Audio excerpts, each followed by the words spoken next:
ETV ప్రేక్షకులకి నమస్కారం. Triplex intelligence of శుభమస్తు కార్యక్రమానికి స్వాగతం. ఈనాడు శుభమస్తు కార్యక్రమంలోని గ్రహఫల మంచంలో గ్రహాల యొక్క స్థితిగతులు, వాటి యొక్క శుభాశుభ ఫలితాల గురించి పరిశీలిద్దాం. అలాగే రోజు 12 రాశుల వారికి ఏ సంఖ్యలు కలిసి వస్తాయి, రంగుల యొక్క ప్రాధాన్యత, ఏ దేవతల్ని పూజించాలి, ఎటువంటి దేవతాస్తుతులు పఠించాలి, ముఖ్యంగా ఈరోజు 12 రాశుల వారు చేపట్టవలసినటువంటి కార్యక్రమాలు ఏమిటో కూడా పరిశీలిద్దాం. ముందుగా నేటి పంచాంగ వివరాలు. శ్రీ జైనామ సంవత్సరం మార్గశిర మాసం, దక్షిణాయనం, హేమంత ఋతువు. ఈరోజు నవమి పునఃప్రయత్నాలకి పనికి వస్తుంది. స్థిరాస్తి విషయాల్లో సంభాషణలకి బాగా ఉపకరిస్తుంది. ఈరోజు వారం హిందువారం లేదా సోమవారం. ఈ సోమవారం నాడు చేపట్టేటువంటి ఆధ్యాత్మిక పూజలు, లలితా సహస్రనామ పారాయణ, చంద్రుడి ద్వారా ఏర్పడేటువంటి రుగ్మతల్ని పోగొడుతుంది. ముఖ్యంగా జాతకరీత్యా అష్టమ చంద్రుడి నుండి ఆ దశ నడుస్తున్నటువంటి వారికి ఈ ప్రక్రియ బాగా ఉపయోగపడుతుంది. ఇక ఈరోజు నక్షత్రం ఉత్తరా నక్షత్రం. ఈ ఉత్తరా నక్షత్రంలో ఈరోజు ఏ పాదంలో పుట్టినప్పటికీ కూడా పుట్టేటువంటి వారికి సామాన్య దోషం, సామాన్య శాంతి తప్పనిసరి. అలాగే ఉత్తరా నక్షత్రంలో పుట్టేటువంటి వారికి రవి యొక్క మహాదశతోటి ప్రారంభమవుతుంది. ప్రస్తుతం రవి యొక్క స్థితి వృశ్చిక క్షేత్ర స్థితి, మిత్రక్షేత్ర స్థితి అయినప్పటికీ శని యొక్క యుతి ఉంది కాబట్టి ఈ దోష నివృత్తికే ఏకాదశ పూర్వక రుద్రాభిషేకం, సూర్య నమస్కారాలు బాగా ఉపయోగపడతాయి. ఇక గ్రహాల యొక్క స్థితిగతులను కనుక పరిశీలించినట్టయితే బృహస్పతి యొక్క ఉచ్చస్థితి, కుజుడు యొక్క ఉచ్చస్థితి, వీరిద్దరికీ ఉన్నటువంటి పరస్పర వీక్షణ ఇది స్థిరాస్తి విషయాల్లో బాగా కలిసి వస్తుంది, శుభ పరిణామాలను కలిగిస్తుంది. ఇక ఈరోజు 12 రాశుల వారికి ఏర్పడేటువంటి శుభాశుభ ఫలితాన్ని పరిశీలిద్దాం. ముందుగా మేషరాశి. ఈరోజు మేషరాశి వారిని పరిశీలించినట్టయితే శారీరక శ్రమ అధికంగా ఉంటుంది. ప్రయాణాల విషయంలో జాగ్రత్తలు వహించాలి. రాజకీయపరమైనటువంటి లబ్ధికే చేపట్టేటువంటి కార్యక్రమాల్లో విఘ్నాలని చవిచూస్తారు. వృత్తి, వ్యాపార, ఉద్యోగ సంబంధిత కార్యక్రమాల్లో విఘ్నాలని చవిచూస్తారు. బాధ్యతలు బాగా పెరుగుతాయి. కీలక వ్యవహారాల్లో ప్రతికూల పరిస్థితులు విస్మయాలను కలిగిస్తాయి. గృహ సంబంధిత కార్యక్రమాల్లో జాగ్రత్తతో కూడినటువంటి నిర్ణయాలు తప్పనిసరి. ఈరోజు మీ అదృష్ట సంఖ్య 2. తెలుపు వర్ణం ప్రశాంతతను పెంచుతుంది. ప్రతికూల పరిస్థితుల్ని ఎదుర్కొనేటువంటి శక్తి సామర్థ్యాలని కలిగిస్తుంది. అనుకూల దైవం ఆంజనేయ స్వామి. ఈరోజు ఈ రాశివారు ఆంజనేయ స్వామిని దర్శించి భక్తి శ్రద్ధలతో పూజాది కార్యక్రమాలు నిర్వహించడం ద్వారా మనోధైర్యం పెరుగుతుంది. ప్రతికూల పరిస్థితులను ఎదుర్కొనేటువంటి శక్తి సామర్థ్యాలు లభిస్తాయి. ఆరోగ్య పరీక్షలు ఈరోజు మీకు మేలును కలిగిస్తాయి. ఈరోజు వృషభ రాశి వారిని పరిశీలించినట్టయితే ఆర్థిక ఆకస్మిక అనుకూల మార్పులు ఆనందాన్ని కలిగిస్తాయి. సంబంధ బాంధవ్యాల విషయంలో జాగ్రత్తలు వహించాలి. వృత్తి, వ్యాపార, ఉద్యోగ సంబంధిత కార్యక్రమాల్లో పునఃప్రయత్నాలు విజయాన్ని తెచ్చిపెడతాయి. అవమానకర సంఘటనలు వృత్తిరీత్యా ఉన్నప్పటికీ నెట్టుకు రాగలుగుతారు. కార్యక్రమ నిర్వహణలో ఏర్పడినటువంటి లోపాలని సవరించుకునేటువంటి అవకాశాలు కూడా దగ్గరవుతాయి. బాధ్యతలు బాగా పెరుగుతాయి. గృహ విషయాల్లో ఆశించినటువంటి ప్రయోజనాలను వెంటనే పొందలేకపోతారు. ఆరోగ్య ఖర్చులు కొనసాగుతాయి. ఈరోజు మీ అదృష్ట సంఖ్య 9. ఎరుపు వర్ణం ధైర్యాన్ని కలిగిస్తుంది. ప్రతికూల పరిస్థితుల్ని ఎదుర్కొనేటువంటి శక్తి సామర్థ్యాన్ని కలిగిస్తుంది. అనుకూల దైవం సుబ్రహ్మణ్య స్వామి. ఈరోజు ఈ రాశివారు సుబ్రహ్మణ్య స్వామిని దర్శించి భక్తి శ్రద్ధలతో పూజాది కార్యక్రమాలు నిర్వహించడం ద్వారా ఆర్థిక పరమైనటువంటి చిక్కులు వీడిపోతాయి.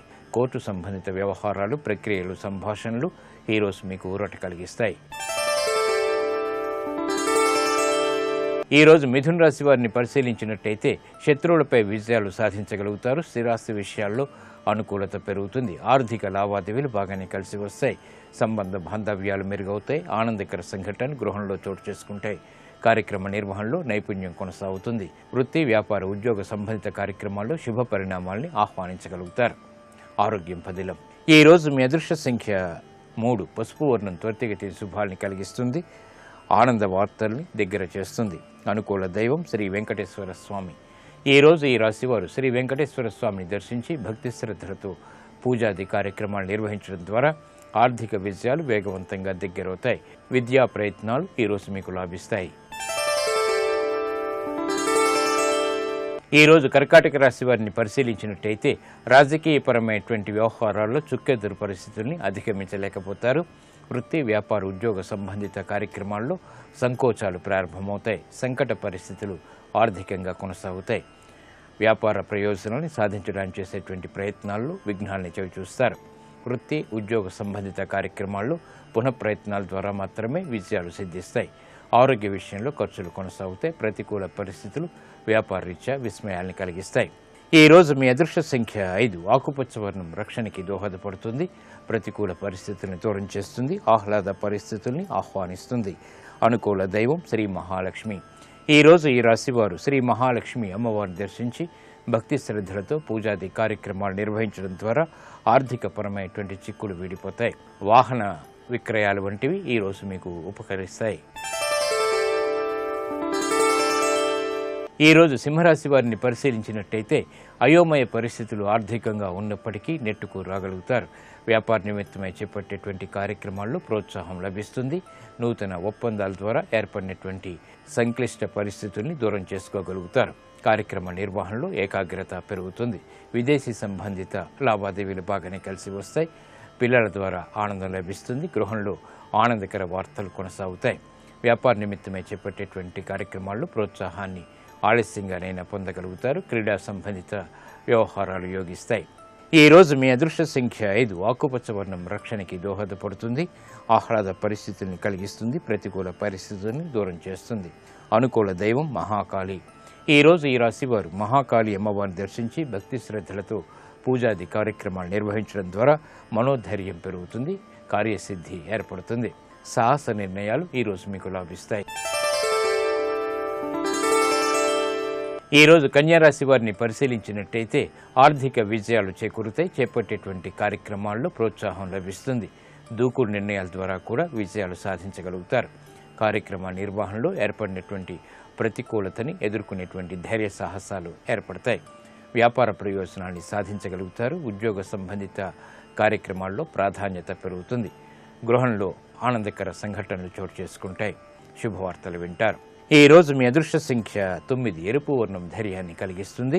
ప్రతికూల పరిస్థితుల్ని దూరం చేసేటువంటి ధైర్యాన్ని కలిగిస్తుంది. అనుకూల దైవం మహాగణపతి. ఈ రోజు ఈ రాశివారు మహాగణపతిని దర్శించి భక్తి శ్రద్ధలతో పూజించడం ద్వారా విఘ్నాలు ఆటంకాలు దూరమవుతాయి. వాహన కొనుగోలు వంటివి ఈ రోజు మీకు లాభిస్తాయి. ఈ రోజు తులారాశి వారిని పరిశీలించినట్టయితే సంభాషణల విషయంలో జాగ్రత్తలు వహించాలి. స్థిరాస్తి విషయాల్లో పేచీలు ప్రారంభమవుతాయి. దూకుడు నిర్ణయాల ద్వారా సమస్యలు ఆహ్వానిస్తారు కాబట్టి జాగ్రత్తలు తప్పనిసరి. వృత్తి వ్యాపార ఉద్యోగ సంబంధిత కార్యక్రమాల్లో ఏర్పడినటువంటి ప్రతికూలతని ఆలస్యంగా మాత్రమే ఎదుర్కోగలుగుతారు. కార్యక్రమ నిర్వహణలో ఏర్పడినటువంటి పొరపాట్లను వెంటనే సవరించుకోలేకపోతారు. గృహ విషయాల్లో ఏర్పడినటువంటి అనిశ్చితిని తొలగించుకోవడానికి చేసేటువంటి ప్రయత్నాలు కొంతవరకు ఊరట కలిగిస్తాయి. ఆరోగ్య విషయంలో ఖర్చులు కొనసాగుతాయి. ఈ రోజు మీ అదృష్ట సంఖ్య 3. పసుపు వర్ణం త్వరితగతిని శుభాల్ని కలిగిస్తుంది. ఆరోగ్య రక్షణకి దోహదపడుతుంది. అనుకూల దైవం దక్షిణామూర్తి. ఈ రోజు ఈ రాశివారు శ్రీ దక్షిణామూర్తిని దర్శించి భక్తి శ్రద్ధలతో పూజించడం ద్వారా ఆలోచన దోషాలు తొలగిపోయి ఆలోచన సంపత్తి పెరుగుతుంది. ఆరోగ్య పరీక్షలు ఈ రోజు మీకు మేలును కలిగిస్తాయి. ఈ రోజు వృశ్చిక రాశి వారిని పరిశీలించినట్టయితే రాజకీయ లబ్ధి చేకూరుతుంది. సాహస నిర్ణయాల ద్వారా విజయాలు సాధించగలుగుతారు. స్థిరాస్తి విషయాల్లో ఏర్పడినటువంటి సమస్యలకు పరిష్కారాలు లభిస్తాయి.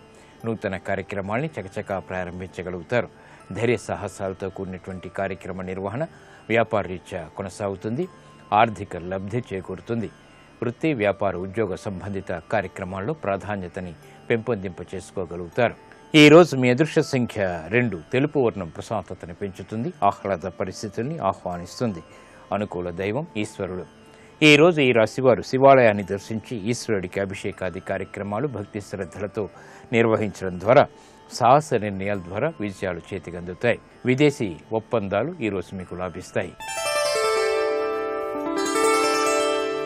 ఈ రోజు ధనుస్సు రాశి వారిని పరిశీలించినట్టయితే వ్యాపార ప్రయోజనాలని సాధించడానికి చేసేటువంటి ప్రయత్నాల్లో ఆటంకాలని చవిచూస్తారు. ఆర్థిక అనిశ్చితి కొనసాగుతుంది. అయోమయ పరిస్థితులు గృహరీత్యా చోటు చేసుకుంటాయి కాబట్టి జాగ్రత్తలు వహించాలి. దూకుడు నిర్ణయాల ద్వారా సమస్యలు ఎదురవుతాయి. విదేశీ వ్యవహారాల్లో ఏర్పడినటువంటి ప్రతిష్టంభన కొనసాగుతుంది. కార్యక్రమ నిర్వహణలో ఏకాగ్రత లోపిస్తుంది. పిల్లల విషయంలో జాగ్రత్తలు తప్పనిసరి. ఈ రోజు మీ అదృష్ట సంఖ్య 9. ఎరుపు వర్ణం ధైర్యాన్ని కలిగిస్తుంది. ప్రతికూల పరిస్థితుల్ని దూరం చేస్తుంది. అనుకూల దైవం ఆంజనేయ స్వామి. ఈ రోజు ఈ రాశివారు ఆంజనేయ స్వామిని దర్శించి భక్తి శ్రద్ధలతో పూజాది కార్యక్రమాలు నిర్వహించడం ద్వారా గ్రహ అతి ప్రతికూల పరిస్థితుల్ని దూరం చేసుకోగలుగుతారు. ఆహ్లాద పరిస్థితుల్ని ఆహ్వానించగలుగుతారు. గృహ సంబంధిత కార్యాలు కార్యక్రమాలు ఈ రోజు మీకు సంతృప్తిని కలిగిస్తాయి. ఈరోజు మకర రాశి వారిని పరిశీలించినట్టయితే ఆరోగ్య విషయంలో జాగ్రత్తలు పాటించాలి. ఆర్థిక విషయాలు ఆకస్మికంగా కలిసి వస్తాయి. సంబంధ బాంధవ్యాలు మెరుగవుతాయి. భాగస్వాములతో మైత్రి కొనసాగుతుంది. వ్యాపార లావాదేవీలు ఆర్థికంగా కలిసి వస్తాయి. నూతన ఒప్పందాల ద్వారా ప్రయోజనాల్ని సాధించగలుగుతారు. ప్రయాణాల ద్వారా ఆశించినటువంటి ప్రయోజనాలు సిద్ధిస్తాయి. ఈరోజు మీ అదృష్ట సంఖ్య 5. ఆకుపచ్చ వర్ణం రక్షణకి దోహదపడుతుంది. ఆరోగ్య ప్రతికూలత తగ్గుతుంది. అనుకూల దైవం శ్రీ మహావిష్ణువు. ఈరోజు ఈ రాశివారు శ్రీ మహావిష్ణువుని దర్శించి భక్తి శ్రద్ధలతో పూజాది కార్యక్రమాలు నిర్వహించడం ద్వారా ఆరోగ్య రక్షణ ఏర్పడుతుంది. ఆర్థిక అనుకూల పరిస్థితులు ఆనందాన్ని కలిగిస్తాయి. ఆర్థిక లావాదేవీలు సంభాషణలు ఈరోజు మీకు లాభిస్తాయి.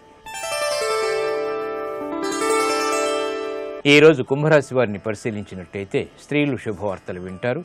వ్యాపార కార్యకలాపాలు సజావుగా పూర్తి చేయగలుగుతారు. కోర్టు సంబంధిత వ్యవహారాల్లో విజయాలు సిద్ధిస్తాయి. నూతన కార్యక్రమాలకు శ్రీకారం చుట్టగలుగుతారు. గృహ విషయాల్లో అనుకూలత పెరుగుతుంది. శుభ సంఘటన గృహరీత్యా చోటు చేసుకుంటే శుభ ప్రయత్నాలు కలిసి వస్తాయి. ఆనందకర వాతావరణం ఉద్యోగరీత్యా కొనసాగుతుంది. ప్రశాంత పరిస్థితుల్ని అన్ని రంగాల వారు ఆహ్వానించగలుగుతారు. ఈరోజు మీ అదృష్ట సంఖ్య 2.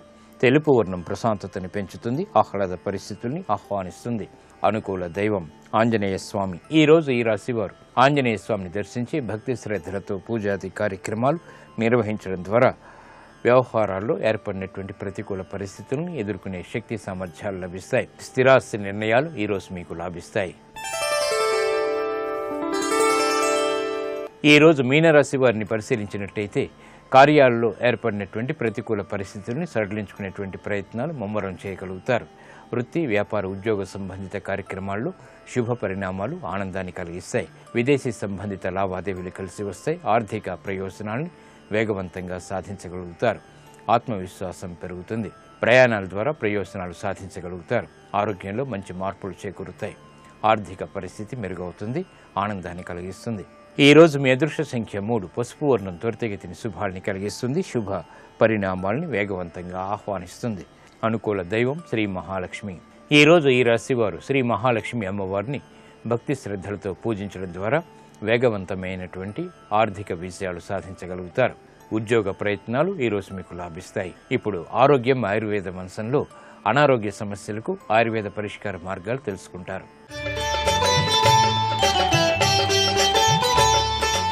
నమస్కారం. ఈనాటి శుభమస్తు కార్యక్రమంలో ఆరోగ్యం ఆయుర్వేదం శీర్షికన నోటి దుర్వాసన సమస్యను తగ్గించుకోవడానికి ఆయుర్వేదంలో ఉండేటువంటి పరిష్కార మార్గాల గురించి తెలుసుకుందాం. ఈ నోటి దుర్వాసన అనేటువంటి సమస్య రావడానికి నోటిలో కారణాలు ఉండొచ్చు, లేకపోతే ముక్కులో కారణాలు ఉండొచ్చు, లేకపోతే కడుపులో ఉండొచ్చు. అంటే ఏంటంటే నోట్లో మనం నోటి పరిశుభ్రత పాటించకపోయినట్టయితే కనుక నోట్లో దుర్వాసన వచ్చేందుకు అవకాశం ఉంటుంది. అలాగే ఏంటంటే భోజనం చేసిన తర్వాత నోట్లో పుక్కిలించుకోవడం, రాత్రిపూట పళ్ళు తోముకోవడం, బ్రష్ చేసుకోవడం ఇలాంటి అలవాట్లు లేకపోవడం వల్ల కూడా నోట్లో దుర్వాసన వచ్చేందుకు అవకాశం ఉంటుంది. అలాగే మరొకటి ఏంటంటే ముక్కులో కనుక సైనసైటిస్ సమస్య ఉన్నా, లేకపోతే ముక్కులో కొంచెం కండలు పెరిగినా, జలుబు చేసినా అలాంటప్పుడు కూడా నోటి దుర్వాసన వచ్చేందుకు అవకాశం ఉంటుంది. ఈ సమస్యను తగ్గించుకోవడానికి అంటే కొంచెం మంచి ఆరోగ్యపు అలవాట్లతో పాటుగా ఒక మంచి ఆయుర్వేద ఔషధాన్ని కూడా వాడుకోవచ్చు. ఈ ఔషధం తయారు చేసుకోవడానికి మనకి మొట్టమొదట కావాల్సినటువంటిది యాలక్కాయలు. యాలక్కాయలు ఒక మంచి సుగంధ ద్రవ్యం కనుక నోటికి ఒక మంచి వాసనని ఇస్తాయి. అలాగే ఈ మంచి గంధం ఏమిటంటే నోట్లో ఉండేటువంటి బ్యాక్టీరియాకి, సూక్ష్మజీవులకి కూడా హానికారకం. అందుకని నోట్లో ఉండేటువంటి బ్యాక్టీరియా పోవడానికి యాలక్కాయలు బాగా సహాయపడతాయి. యాలక్కాయలు మెత్తటి చూర్ణంలాగా చేసుకుని దాన్ని ఒక 20 గ్రాముల పరిమాణంలో తీసుకోండి. ఆ తర్వాత మనకు కావాల్సినటువంటిది లవంగాలు. లవంగాలు కూడా నోట్లో ఉండేటువంటి ఇన్ఫెక్షన్ తగ్గించడానికి బాగా సహాయపడతాయి. అలాగే దుర్వాసన తగ్గించడానికి కూడా మంచి ఉపయోగపడేటువంటి ద్రవ్యం. లవంగాలను కూడా మెత్తటి చూర్ణంలా చేసుకోండి. ఈ చూర్ణాన్ని కూడా 20 గ్రాముల పరిమాణంలోనే తీసుకోండి. తర్వాత కావాల్సినటువంటి ద్రవ్యం కర్పూరం. కర్పూరానికి కూడా నోట్లో ఉండేటువంటి దుర్వాసనను పోగొట్టేటువంటి గుణం, అలాగే బ్యాక్టీరియల్ ఇన్ఫెక్షన్ ఉంటే దాన్ని తగ్గించేటువంటి గుణం కూడా చాలా బాగుంటుంది. అయితే ఈ కర్పూరాన్ని మామూలుగా మనం వంటల్లో వాడుకునేటువంటి కర్పూరాన్ని వాడాలి, హారతి కర్పూరం కాకుండా. కర్పూరం కూడా 20 గ్రాముల పరిమాణంలో తీసుకుని దీన్ని కూడా ఒక మెత్తటి చూర్ణంలాగా చేసి ఉంచుకోండి.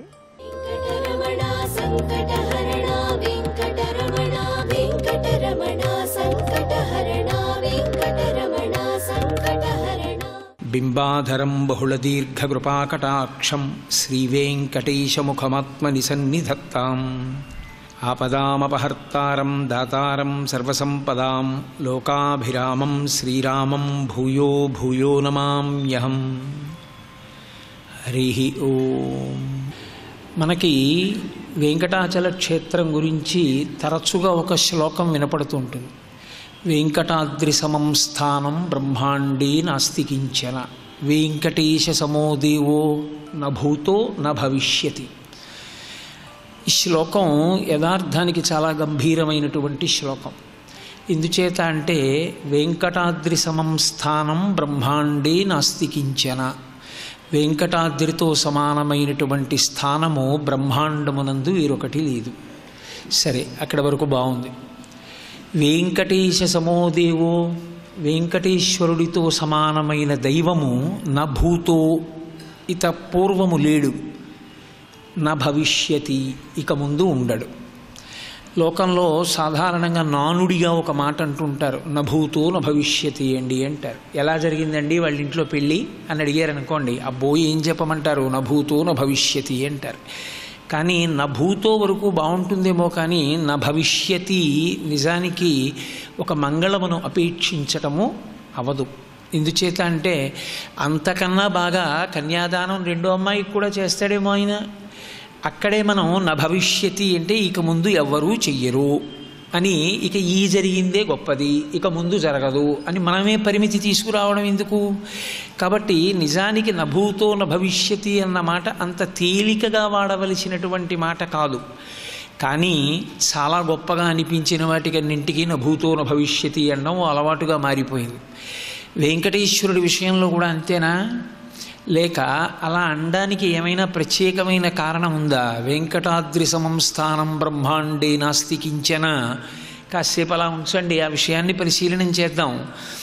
వెంకటేశ సమోదేవో న భూతో న భవిష్యతి, ఇత పూర్వము లేదు అటువంటి దైవం, ఇక ముందు రాదు.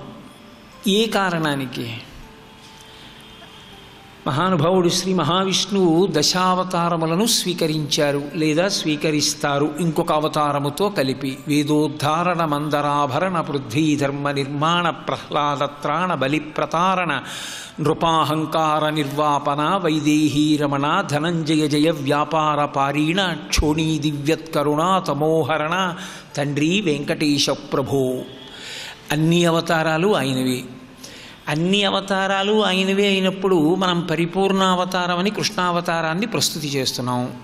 రామావతారం అసలు ధర్మమునకు ఆలవాలమని, రామో విగ్రహవాన్ ధర్మ.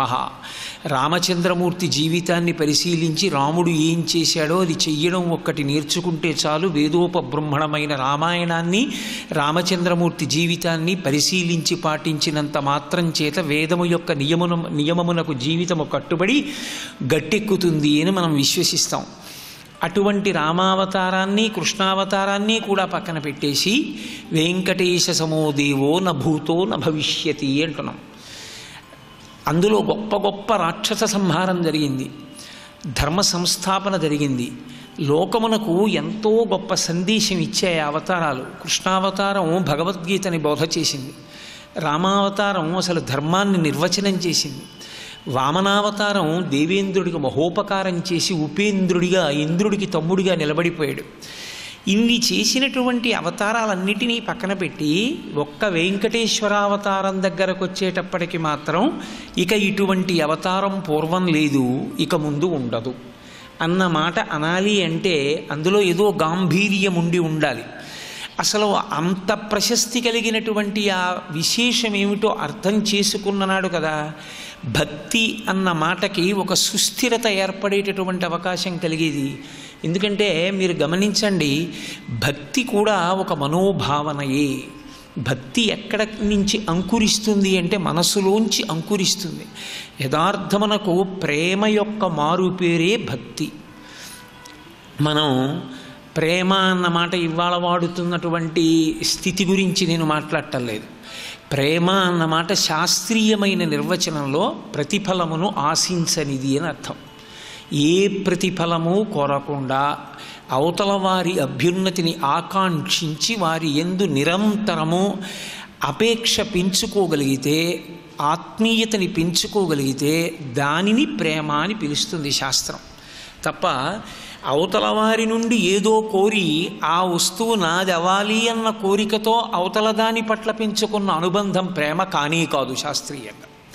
కాబట్టి అసలు ఆ మాట వాడినంత తప్పుగా బహుశः ఏ మాట వాడబడలేదేమో అని నేను అనుకుంటాను. కాబట్టి ప్రేమ తన బిడ్డల యందు ఉందనుకోండి, సామాన్యమైన ప్రేమ లేదా వాత్సల్యము. గురువుకి శిష్యుని యందుంటే వాత్సల్యము అని పిలుస్తాం. అదే మనోజనితమైనటువంటి ప్రేమ ఎవరో అలా వెళ్ళిపోతున్నప్పుడు నేను దారి పక్కన ఒక వ్యక్తి ఆకలితో అలమటిస్తుంటే అతని యందు నా మనసులో కలిగినటువంటి దయ ప్రేమ యొక్క మరొక స్వరూపం. అలాగే పెద్దలు కనపడ్డారనుకోండి, పెద్దలు కనపడినప్పుడు వంగి నమస్కరించగలిగినటువంటి వినయం ప్రేమ యొక్క మరొక రూపం. ఇవన్నీ ప్రేమ యొక్క రూపాలే. ఇవన్నీ ఆయా సందర్భములను బట్టి ఆయా పేరు సంతరించుకుంటుంటాయి. ఇందులో అసలు ఎన్నడూ కంటికి కనపడే అవకాశం లేక అపారమైన భక్తి తత్పరుడైతే తప్ప మాంసనేత్రంతో దర్శనం చెయ్యడానికి వీలు కాని పరమాత్మ యొక్క తత్వాన్ని నిరంతరము మనసులో అనుసంధించుకోవడం చేత భగవంతుని యందు నిరంతరము కృతజ్ఞత పెళ్ళుబుకుతూ ఉండేటటువంటి జీవితమును గడపగలిగినటువంటి సమర్థత ఎవరి యందు ప్రకాశించినదో వారి యందు భక్తి పండినది అంటాం. అంటే నా ఉద్దేశ్యం ఏదో తెల్లవారుజామున వెళ్ళి పూజ గదిలో ఒక్క క్షణం కూర్చుని 4 అగరత్తులు తిప్పేటటువంటి భక్తి గురించి నేను మాట్లాడటం లేదు. నేను మాట్లాడుతున్నది శంకర భగవత్పాదులు సౌందర్యలహరిలో ఆవిష్కరిస్తారే, సపర్యాపర్యాయస్తవ భవతు ఇన్మే విలసితం అంటారు ఆయన. అందులో జపో జల్ప శిల్పం సకలమపి ముద్రా విరచన గతి ప్రాదక్షిణ్యాక్రమణమశనాద్యాహుతి విధి. ఏది చేస్తున్నా కదలికలకు మూలమును ఆలోచించేవాడెవడో వాడు భక్తి తత్పరుడు. చెయ్యి కదిలింది, ఎందరో ఈ చేతిని ఇలా కదపలేక ఆ చేతిని కదపడానికి కొన్ని వేల రూపాయల ఓషధుల్ని తీసుకుని విద్యుత్ శక్తితో కావాలని శరీరమునకు ఘాతమును ఏర్పాటు చేసుకొని బాధపడుతూ ఈ చెయ్యి కదులుతుందేమోనని తాపత్రయపడుతున్న వాళ్ళు ఉన్నారు. కానీ పరదేవతానుగ్రహంగా నా చెయ్యి కదులుతోంది. అమ్మా, యాదేవి సర్వభూతేషు శక్తిరూపేణ సంస్థిత నమస్తస్యై నమస్తస్యై నమస్తస్యై నమో నమః. నా చేతులు కాళ్ళు కదులుతున్నాయంటే తల్లి నీ అనుగ్రహం. లేనినాడివి కదులుతాయా? శక్తి క్షీణించిపోతే కదలవు కదా అమ్మా అని కదలికల యందు పరదేవతని చూడడం. ఆకలి వేస్తే అమ్మ బయటన్నీ చూస్తున్నాను, ఇందులో పదార్థం అయిపోయింది, పదార్థం వెయ్యరా అని ఆకలి రూపంలో చెప్తున్నావా అని యాదేవి సర్వభూతేషు క్షుధారూపేణ సంస్థిత నమస్తస్యై నమస్తస్యై నమస్తస్యై నమో నమః. అమ్మవారిని ఆకలి రూపంలో ప్రచోదనం చేస్తున్న ఆ తల్లి విభూతిగా చూసి నమస్కరించగలిగిన వాడికి కేవలము పూజామందిరమునందు మాత్రమే నిలబడవలసిన అవసరం లేదు భక్తితో ఉండడానికి. ఏది చూసినా ఎక్కడ చూసినా ఈశ్వర విభూతిగా చూడగలుగుతాడు. అందుకే ఉమాసహస్రం చేస్తూ కావ్యకంఠ గణపతి ముని ఒక అద్భుతమైన మాట అన్నారు. పరదేవతని దర్శనం చేయడానికి నేను ఎక్కడ చూడను, కట్టుకున్నటువంటి తెల్ల గ్లాస్ కోపంచ కూడా అంత అందంగా ఉంటుందో ఉండదో, రోడ్డు పక్క పెరిగినటువంటి ఒక ఉమ్మెత్త చెట్టుకి పూసినటువంటి తెల్లని ఉమ్మెత్త పువ్వు యొక్క పొరలో అంత తెల్లని తనాన్ని నింపినటువంటి అమ్మవారు ఉందే, ఆవిడ నాకు ఉమ్మెత్త పువ్వులో దర్శనమిస్తోంది అన్నారు. నిన్నటి రోజున ఇంత చిన్న మొలకగా ఉన్నటువంటి గడ్డి పరక పెద్దదైతే దాని మీద మంచు బిందువు పడితే, దాని మీద బాలసూర్య కిరణములు పడితే, ఆ పచ్చగడ్డి మెరిస్తే దాన్ని అనుభవించాడు ఒక కవి. ప్రాతర్వేళల మంచు చింకు గుమిజొంపంబైన లేబచ్చికల్ శ్వేతశ్రీ తిలకించుటెంతయురహించన్ సర్వభూతంబులన్ శీతశ్రాంతి వడంకతానచలయై చిల్వొందు భూదేవికిన్ శీతర్తు ప్రభుడిచ్చు వజ్రముల రాశింబోలె నల్వంకలన్ అన్నాడు. శీతర్తు ప్రభుడు అంటే ఈ శీతాకాలమునకు అధిపతి అయినటువంటి ఋతుస్వరూపం ఏది ఉంటుందో ఆయన చూశాట. ఓహో, నేను రాగానే శరత్కాలంలో హేమంత ఋతువులో అందరూ కూడా ఉహుహు అని వడకలోక ముర్వీనాథ లోకమంతా వణికిపోతుంటే ఈ భూదేవి మాత్రం వణకకుండా అలాగే నిలబడింది. ఇంత చలిని తట్టుకుంది. రాత్రి కంబళీ కప్పుకుందా, పరుపేసుకుందా, అయినా తల్లి కదలలేదు.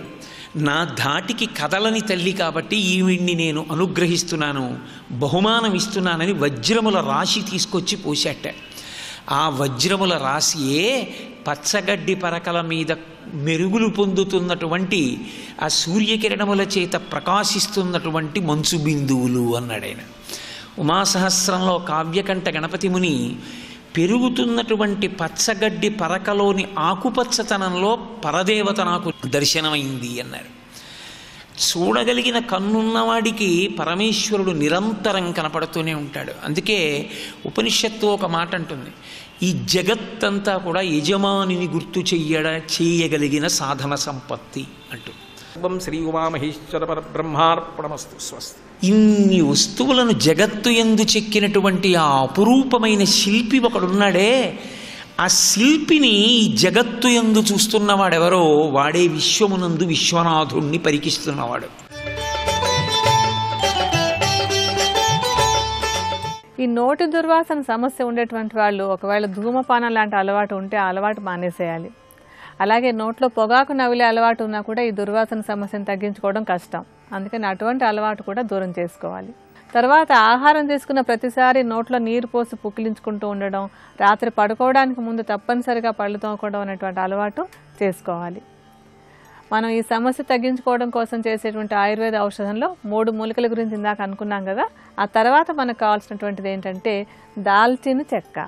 ఈ దాల్చిన చెక్క కూడా నోట్లో ఉండేటువంటి అధిక కఫాన్ని తగ్గించి ఆ కఫం తగ్గడం ద్వారా నోట్లో ఉండేటువంటి బ్యాక్టీరియా కూడా నశించేందుకు తోడ్పడుతుంది. ఈ దాల్చిన చెక్కను చూర్ణం చేసేయండి. ఈ చూర్ణాన్ని కూడా 20 గ్రాముల పరిమాణంలోనే తీసుకోండి. తర్వాత మనకు కావాల్సినటువంటిది జాజికాయ. ఈ జాజికాయలు కూడా మిగతా ఇందాక మనం తీసుకున్నటువంటి ద్రవ్యాల్లాగానే నోట్లో ఉండేటువంటి కఫదోషాన్ని తగ్గిస్తాయి, అక్కడ ఉండేటువంటి బ్యాక్టీరియల్ ఇన్ఫెక్షన్ని తగ్గించి దుర్వాసనను తగ్గిస్తాయి. జాజికాయను కూడా మెత్తడి చూర్ణంలా చేసుకోండి. ఈ చూర్ణాన్ని కూడా 20 గ్రాములే తీసుకోండి. ఇంకా ఈ ఔషధంలో మనం వేయాల్సినటువంటి ఆఖరి ద్రవ్యం ఏంటంటే పటిక బెల్లం. మనం ఇందాక తీసుకున్నటువంటివి అన్నీ కూడా బాగా ఘాటుగా ఉండేటువంటి ద్రవ్యాలు. అన్ని ఘాటు ద్రవ్యాలు తీసుకున్నట్టయితే కనుక నోట్లో పుండు పడేందుకు అవకాశం ఉంటుంది. అలా కాకుండా మన నోటికి ఎటువంటి హాని చేయకుండా ఉండేలాగా, ఔషధం తీసుకోవడానికి అనుకూలంగా ఉండేలాగా ఇందులో పటిక బెల్లాన్ని కలుపుకోవాలి. పటిక బెల్లాన్ని ఒక మెత్తటి చూర్ణంలాగా చేసుకుని ఈ చూర్ణాన్ని ఇందాక మనం తీసుకున్న అన్నింటికి సమానంగా ఉండేలాగా ఒక 100 గ్రాముల పరిమాణంలో తీసుకోండి. ఈ పటిక బెల్లం చూర్ణాన్ని 5 మూలికల చూర్ణాన్ని అన్నింటినీ బాగా కలిపేసి దాన్ని ఒక సీసాలో పోసి ఉంచుకుని రోజు భోజనం చేసిన తర్వాత సుమారుగా ఒక 1/2 చెంచాడు పరిమాణంలో ఈ చూర్ణాన్ని తీసుకుని చేతిలో వేసుకుని నాలుకతో అద్దుకుంటూ తీసుకోవాలి. ఈ విధంగా ఈ చూర్ణాన్ని కనుక తీసుకుంటున్నట్టయితే నోటి దుర్వాసన సమస్య తేలిగ్గా తగ్గిపోతుంది. మరికొన్ని అనారోగ్య సమస్యలు, వాటికి ఉండేటువంటి ఆయుర్వేద పరిష్కారాల గురించి రేపటి శుభమస్తులో తెలుసుకుందాం.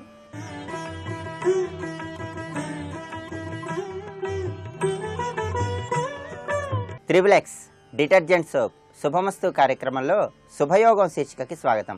ఈ శీర్షికన దైనందిన జీవితంలో పూజ చేసే సమయంలో ఎటువంటి విధి విధానాలు అనుసరించాలో పరిశీలిద్దాం. పూజా విధి విధానంలో లక్ష్మీదేవిని పూజించటం ద్వారా అష్టైశ్వర్యాలను సిద్ధింపజేసుకోవచ్చు. లక్ష్మీదేవిని పూజించే తరుణంలో కొన్ని ప్రత్యేకమైనటువంటి విధి విధానాలను అనుసరించినట్లయితే లక్ష్మీదేవి యొక్క పరిపూర్ణమైన అనుగ్రహాన్ని చాలా సులభంగా పొందవచ్చు. లక్ష్మీదేవికి జాజిపూలు, మల్లెపూలు ఎంతో ప్రీతిపాత్రం. అలాగే తెలుపు రంగు వస్త్రాలు, గులాబీ రంగు వస్త్రాలు ధరించి లక్ష్మీదేవిని ఆరాధించినట్లయితే ఆ తల్లి యొక్క అనుగ్రహాన్ని సులభంగా పొందవచ్చు. అందువల్ల తెలుపు రంగు వస్త్రాలు కానీ, గులాబీ రంగు వస్త్రాలు కానీ ధరించి మల్లెపూలతో లేదా జాజి పూలతో లక్ష్మీదేవిని పూజించినట్లయితే లక్ష్మీ కటాక్ష సిద్ధి ఏర్పడుతుంది.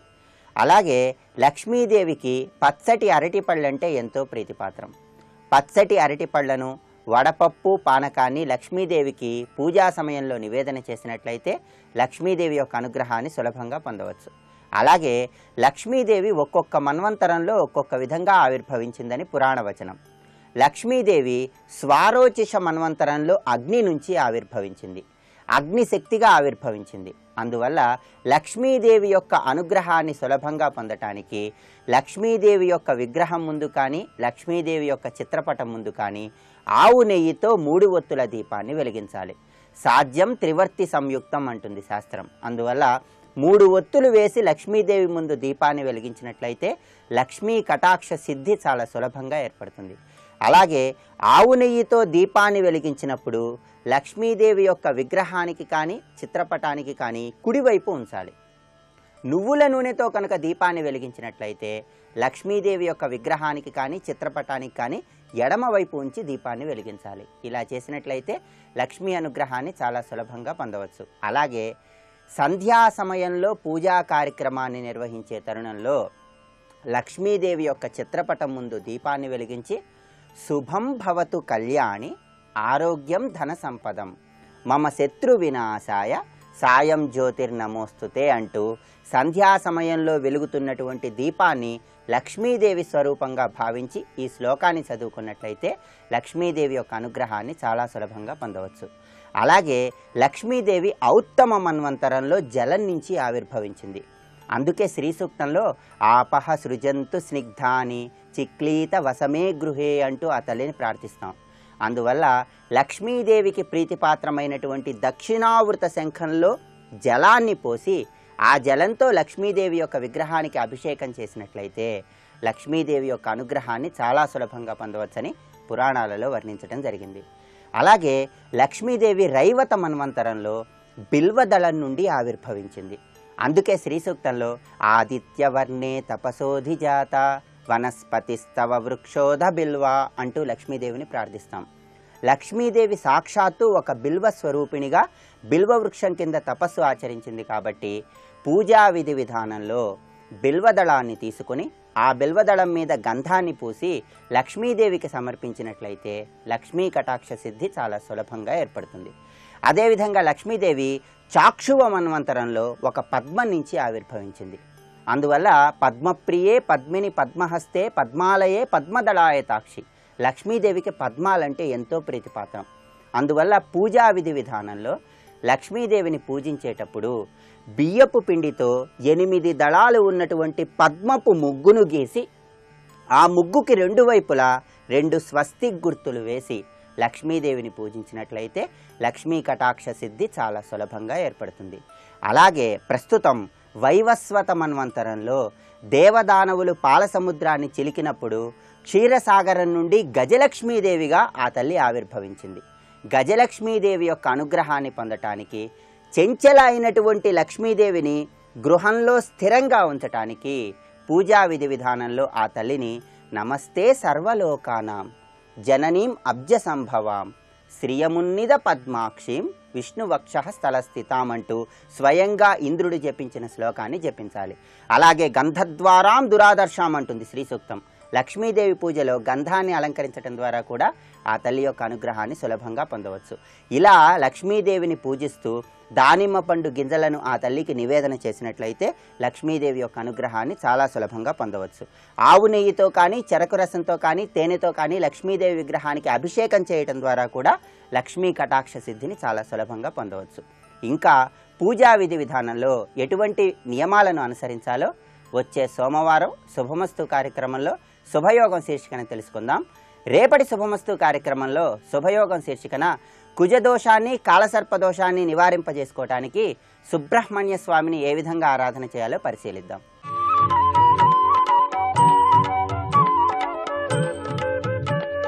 ఈటీవీ ప్రేక్షకుల నమస్కారం.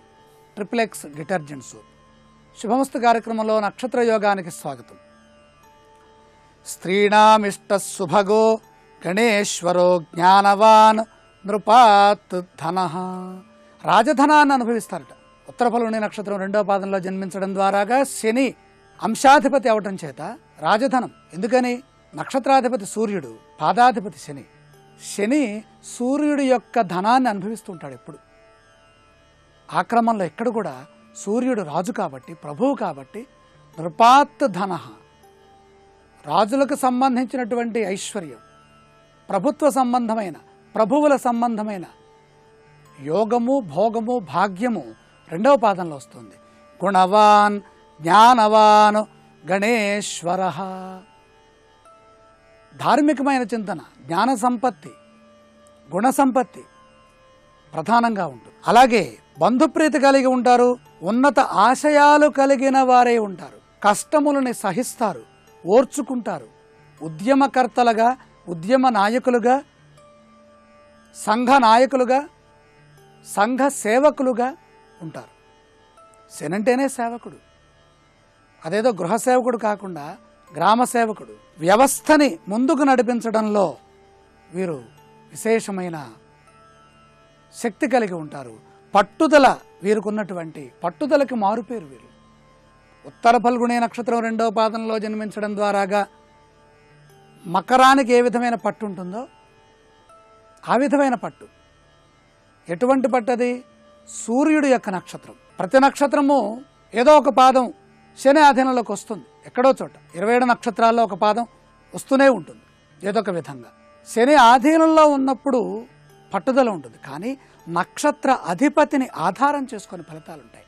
సూర్యుడు ఆత్మకారకుడుగా, ఉత్తర ఫల్గుణి నక్షత్రానికి అధిష్టాన దైవంగా, దశానాథుడుగా ఉన్నప్పుడు శనిచ్చేటటువంటి ఫలితాలు ఏ విధంగా ఉంటాయి? నక్షత్రాధిపతి ఎవరు, దశాధిపతి ఎవరు, నక్షత్ర అధిష్టాన దైవం ఏంటి, పాదాధిపతి, ఈ 4టిని ఆధారం చేసుకొని మనం ఫలితాలని చెప్పుకుంటున్నాం, శాస్త్ర గ్రంథాలను ఆధారం చేసుకొని.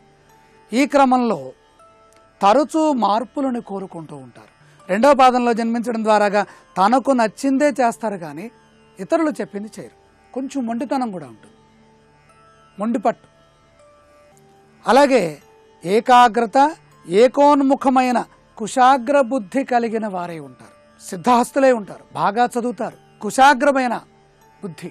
ఆ క్రమంలో గొప్ప విద్యావంతులు అవుతారు, ధైర్య సాహసాలు ప్రదర్శిస్తారు, తోటి వారిని రక్షించడానికి ఎప్పుడూ ముందుంటారు. త్యాగధనులుగా, పట్టుదలకు మారుపేరుగా వీరున్నారు. అలాగే గొప్ప ఉపాసన చేసి తల్లిదండ్రుల యొక్క అనుగ్రహాన్ని పొందారా, లక్ష్మీపుత్రులై అందరికంటే ఉన్నత స్థానంలో, ఉన్నతము అంటే తెలుగులో ఎత్తైన ఉన్నతమైన స్థాయిలో వీళ్ళు జీవితాన్ని పొందుతూ ఉంటారు. ఉద్యోగంలో ఉన్నత స్థితి, విద్యలో ఉన్నత స్థితి, ఆదర్శంలో ఉన్నత స్థితి, అదృష్టవంతులు. శ్రమతో పైకి వచ్చే నక్షత్ర లక్షణాలు ఉత్తర ఫల్గుణి 2వ పాదంలో కనపడుతుంది. శ్రమ చేసే గుణం, కారణం జ్ఞానవానం. కష్టాలు ఎక్కువగా ఉన్న వ్యక్తికి జ్ఞానం కూడా అంతే ఉంటుంది. జ్ఞానాన్ని కూడా చక్కగా ఉపయోగిస్తారు, కానీ వాళ్ళకున్నటువంటి సామాజిక పరిస్థితుల వల్ల కష్టాలను స్వీకరిస్తూ ఉంటారు. 2వ పాదంలో ధనవంతుల గృహాల్లో జన్మిస్తే అసలు కష్టపడరు. ధనవంతుల గృహాల్లో జన్మించామా విద్యా విషయంలో బాగా శ్రద్ధ తీసుకోవాలి. సామాన్య గృహాల్లో జన్మిస్తే వాళ్ళు గొప్పవాళ్ళు అవుతారు. లోకంలో అతి సామాన్య కుటుంబం నుండి పైకి వచ్చిన గొప్పవారి జాతకాలని పరిశీలిస్తే ఉత్తర నక్షత్రం 2వ పాదం కనపడుతుంటుంది. ఉత్తు తరతీతి ఉత్తర, తరింపజేస్తుంది, దాటవేస్తుంది. అందరినీ తరింపజేసేటటువంటి గొప్ప నక్షత్రంలో జన్మించినటువంటి ఉత్తర ఫల్గుణి నక్షత్ర జాతకులు, అందులో 2వ పాదంలో జన్మించిన వారు వెంకటేశ్వర స్వామి వారిని అదృష్ట దైవంగా ప్రార్థించాలి. ఎటువంటి కార్యానైనా సరే వాళ్ళు సాధిస్తారు. ఏ శుభకార్యం మొదలు పెడుతున్నా మంచి తిథి చూసుకొని శనివారం వచ్చేట్టుగా ప్రారంభించాలి. మహాగణపతిని ఆరాధించి శనివారం నాడు శుభ కార్యక్రమాలు ప్రారంభించిన, శుభ కార్యక్రమాలలో నీలిరంగు వస్త్రములు ధరించిన వీళ్ళకి చెడు తొలగి లక్ష్మీ కటాక్షం లభిస్తుంది. అదృష్టవంతమైనటువంటి జీవితాన్ని, విలాసవంతమైన ఆరోగ్యప్రదమైనటువంటి జీవితాన్ని వీళ్ళు స్వీకరిస్తారు. రేపటి శుభమస్తు కార్యక్రమంలో ఉత్తర ఫల్గుణి నక్షత్రం 3వ పాదంలో జన్మించిన వారి లక్షణాలని పరిశీలన చేద్దాం. ఇప్పుడు ఆరోగ్యం యోగా అనే శీర్షికన అనారోగ్య సమస్యల నివారణకై ఉపకరించే కొన్ని యోగాసనాలని పరిశీలన చేద్దాం. ఆస్తమా నివారణకు పార్శ్వ ధనురాసనం బాగా ఉపయోగకారి అవుతుంది. ఉబ్బుస వ్యాధి ఊపిరితిత్తుల్ని బలహీనపరుస్తుంది. ఊపిరితిత్తుల్లో పేరుకొనిపోయిన శ్లేష్మం వల్ల అవి తమ సహజ శక్తిని కోల్పోతాయి. శీతాకాలంలో ఎక్కువగా ఈ వ్యాధి బాధిస్తుంది. ఆహార విహారాల వల్లే కాక వంశపారపర్యంగా కూడా ఈ వ్యాధి వచ్చే అవకాశం ఉంది. పార్శ్వ ధనురాసనం వల్ల ఊపిరితిత్తులు చైతన్యవంతమవుతాయి. నేలపై బోర్లా పడుకొని నెమ్మదిగా 2 కాళ్లను పైకెత్తాలి. చీలమండలను చేతులతో గట్టిగా పట్టుకొని తల, ఛాతీ ఆసన భాగం, కాళ్లను, చేతులను పైకి ఎత్తాలి. ఈ స్థితిలో పొట్ట మాత్రమే నేలకు తాకుతుంది. ఇదే స్థితిలో కుడి పక్కకు, ఎడమ పక్కకు మెల్లిగా కదలాలి. పెప్టిక్ అల్సర్, కడుపులో వ్రణాలు ఉన్నవారు ఈ ఆసనాన్ని వేయకూడదు.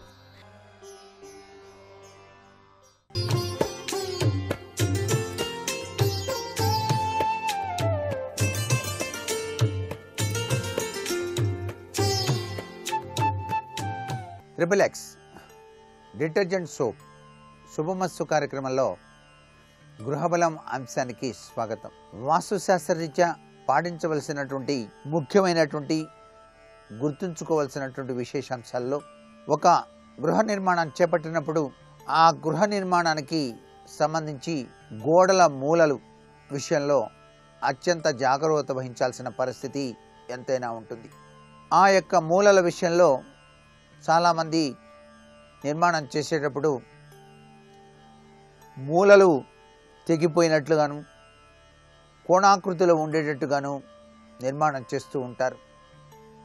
అలా కాకుండా మూలల విషయంలో ఎటువంటి వాస్తు దోషం లేకుండా ఉండటానికి ఆ చివర్ల వంపు తిప్పేటువంటి విధి విధానాల్లో కూడా సరైనటువంటి వాస్తు ప్రభావ నిర్ణయాన్ని చూసుకొని కట్టవలసిన పరిస్థితి ఎంతైనా ఉంటుంది. ఒక గృహంలో కాంపౌండ్ వాల్ నిర్మాణం చేసినప్పుడు ఆ కాంపౌండ్ వాల్కి ఉత్తర దిశలో అమర్చేటువంటి గేట్ల విషయంలో ఆ గేటును పెట్టేటువంటి తీరుతెన్నులో కూడాను ఆ గేటు ఈశాన్యం వైపు చూస్తూ ఉన్నట్టుగా పెట్టాలి. ఈశాన్యం వైపు ఉండేటట్టుగా పెట్టేటట్టుగా అమర్చాలి. అంతేగాని లోపలికి ఉన్నట్టుగా పెట్టకూడదు. అంటే కొద్దిగా ఈశాన్యం చూస్తూ ఉన్నట్టుగా ఆ గేటును గనక అమర్చినట్లయితే ఆ గేటును అమర్చేటప్పుడు ఆ గోడల్ని కట్టినటువంటి తీరుతెన్నుల్లో కూడాను వాటి యొక్క కోణాకృతి యొక్క ప్రభావం చాలా చక్కగా అంచనా వేస్తూ నిర్మాణం చేయాలి తప్ప ఇష్టం వచ్చినట్టుగా నిర్మాణం చేయకూడదు. వాస్తుశాస్త్ర పరిజ్ఞానవంతుల్ని సంప్రదించి ఈ యొక్క గేట్ల విషయంలో అత్యంత శ్రద్ధను వహించవలసిన పరిస్థితి ఎంతైనా ఉంటుంది. ఈశాన్యం మూల గేటు పెద్దదిగాను, ఉత్తర మధ్యలో ఉన్నటువంటి గేటు చిన్నదిగాను ఉంచేటువంటి తీరులు కొన్ని, అలా కాక మధ్య సింహద్వారానికి ఎదురుగా పెద్ద గేటు, చివర ఈశాన్యంలో చిన్ని గేటు ఏర్పరిచేటువంటి తీరుతెన్నులు ఉంటాయి. ఏది ఏమైనా మొత్తం ప్రాంగణాన్ని ఆధారంగా చేసుకొని ఏ గేటు ఎటువైపు పెడితే ఐశ్వర్యయుక్తమైన ప్రభావంలో ఇంటి యజమాని తమ జీవితాన్ని చక్కగా నిర్వహించగలుగుతాడు అనేటువంటి విషయాన్ని కూడా ఆ యొక్క స్థల కొలతల యొక్క వెడల్పు, పొడవు ఆధారంగా తీసుకొని శాస్త్రరీత్యా నిర్మాణం చేయవలసిన పరిస్థితి ఎంతైనా ఉంటుంది. ఈశాన్యంలో గుంటను కానీ నీటిని నిల్వ చేసేటువంటి విధి విధానం కానీ ఉన్నప్పుడు కూడాను ఆ గేటు ఆ గుంటలో పడకుండా నిర్మాణం చేయవలసిన పరిస్థితి ఎంతైనా ఉంటుంది. చాలామంది ఈశాన్యంలో గేటు పెట్టి దాని ఎదురుగానే పెద్ద గుంట తీసి దాంట్లో నీళ్లు నిల్వ చేసేటువంటి విధి విధానాన్ని ఏర్పాటు చేసుకుంటున్నారు. దానివల్ల కూడా కించిత్తు వాస్తుదోష ప్రభావం పొడసూపుతుంది.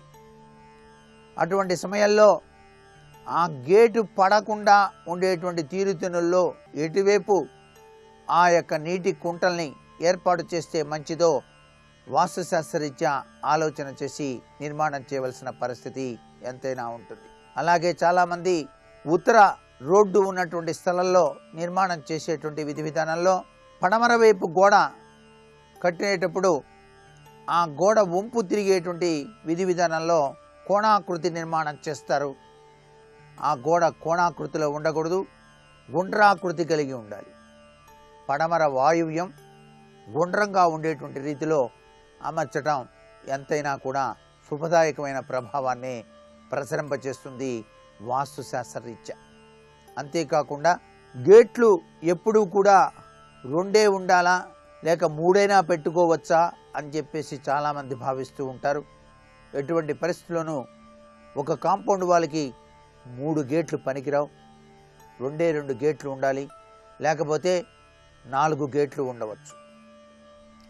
కాంపౌండ్ వాల్ పెద్దదిగా ఉన్నప్పుడు తప్పనిసరిగా రోడ్డు యొక్క ప్రభావాన్ని అంచనా వేసుకొని ఎటువైపు కాంపౌండ్ వాల్ పెట్టి ఎటువైపు గేట్లు పెడితే బాగుంటుందో కూడా ఆలోచన చేయవలసిన విధి విధానం ఎంతైనా వాస్తుశాస్త్రంలో గ్రహించాల్సిన పరిస్థితి ఎంతైనా ఉంది. అలాగే వాస్తు దోష నివారణ కోసం ఈశాన్యంలో దేవతా మందిరాన్ని ప్రతివారు కూడాను చాలా చక్కగా నిర్మాణం చేసుకునేటువంటి తీరుతెన్నులు కనిపిస్తాయి. అయితే ఆ నిర్మాణం చేసేటప్పుడు ఎటువంటి పరిస్థితుల్లో కూడా ఈశాన్య భూమికి మాత్రం ఆ యొక్క దైవతా మందిరం కింద భాగం ఆనకూడదు. దేవతా మందిరాన్ని అమర్చేటువంటి తీరులో తప్పనిసరిగా ఈశాన్యం వైపు ఖాళీ ఉండేటట్టుగానే అమర్చేటువంటి విధానం చాలా గొప్పది. ఈశాన్యంలో దేవతా మందిరం పెట్టవచ్చా అని చెప్పేసి కూడా చాలామంది భావిస్తారు. పూర్తి ఈశాన్యం మాత్రం అంత గొప్ప విషయం కాదు. ఈశాన్యంలోనూ తూర్పు వైపును కొద్దిగా ఖాళీ ఉంచి ఆ యొక్క మందిరాన్ని జరిపి పక్కకి నిర్మాణం చేసుకోవడంలో తప్పు లేదు అనేటువంటి విషయాన్ని కూడా ఇక్కడ ప్రతి ఒక్కరూ గుర్తెరగాలి. దేవతా మందిరం ఎప్పుడూ కూడా ఆ యొక్క ఫోటోలని పడమర వైపు చూస్తూ ఉండాలి. మీరు ధ్యానం చేసేటప్పుడు తూర్పు వైపు తిరిగి ధ్యానం చేసేటువంటి విధి విధానం చాలా విశేషవంతమైన కోరికల్ని సిద్ధింపచేసేదిగా ఉంటుంది వాస్తుశాస్త్రరీత్యా. దేవారాధన దైవత్వానికి సంబంధించినటువంటి ఆరాధన విషయంలో ఆగ్నేయం ఖాళీగా ఉందండి, వంటగది ఉంది పక్కనే, ఆగ్నేయ ఈశాన్యంలో మేము దేవతా మందిరం ఏర్పాటు చేసుకోవచ్చా లేదా అని చెప్పేసి చాలామంది అడుగుతున్నారు. ఖాళీ గనక ఉండేటట్టయితే ఈశాన్య గదిలో పెట్టుకోవడం చాలా సర్వశ్రేయోదాయకం. అలా ఖాళీ లేనప్పుడు తప్పనిసరిగా ఆగ్నేయ వంటగదిలోని ఆగ్నేయ ఈశాన్యం వైపు ప్రత్యేకంగా దైవతా మందిరాన్ని నిర్మాణం చేసుకొని మీరు నిశ్చింతగా పూజ చేసుకోవడంలో తప్పు లేదు. పూజా మందిరంలో పాలరాయి మీచెంత అదృష్టం మీ వెంట అన్నట్టుగా పూజా మందిరం కూడా పాలరాయితో నిర్మాణం చేసుకోవడం తప్పు లేదు. అలా చేసుకునే పక్షంలో చిన్న పాలరాయి మొక్కనైనా సరే ట్రయాంగిల్గా చేసి దానికి పసుపు కుంకుమ పెట్టి పూజా మందిరంలో పెట్టి నిత్యం ఆరాధన చేసినట్లయితే లక్ష్మీ కటాక్ష అనుగ్రహ సిద్ధి కలిగి తీరుతుంది సుమా అనే విషయాన్ని గుర్తెరగాలి. మరికొన్ని ముఖ్య విషయాలు రేపటి శుభమస్తు కార్యక్రమంలో తెలుసుకుందాం. ఇప్పుడు ఆరోగ్యం యోగా అనే శీర్షికన అనారోగ్య సమస్యల నివారణకు ఉపకరించే యోగాసనాలు ఏమిటో చూద్దాం. ఆస్తమా నివారణకు భరద్వాజాసనం కూడా ఉపయుక్తమవుతుంది. ఆస్తమా లేదా ఉబ్బస వ్యాధి అనేది కఫదోషం వల్ల ఏర్పడుతుంది. ప్రకృతి సిద్ధాంతరీత్యా తరుణ వ్యాధుల్ని అణిచివేసినప్పుడు దీర్ఘవ్యాధులు వచ్చే ప్రమాదం ఉంటుంది. ఆ కోవలోదే ఉబ్బస వ్యాధి. ఈ వ్యాధి నివారణకు భరద్వాజాసనం ఉపయోగపడుతుంది. నేలపై పక్కకు తిరిగి కూర్చొని 2 కాళ్లు ముడవాలి. కుడి చేతిని వెనుకవైపు ఉంచి ఎడమ చేతిని మోకాళ్లపై ఉంచాలి. భరద్వాజ మహాముని నిరంతరం ఈ ఆసన సాధన చేసేవారని పురాణాలు చెబుతున్నాయి. అందుకే దీనికి భరద్వాజాసనం అనే పేరు స్థిరపడింది. ఈ ఆసన సాధన వల్ల ఊపిరితిత్తుల్లోని గాలి గదులు చైతన్యవంతమవుతాయి. తద్వారా ఉబ్బస వ్యాధి నివారణ చెందుతుంది.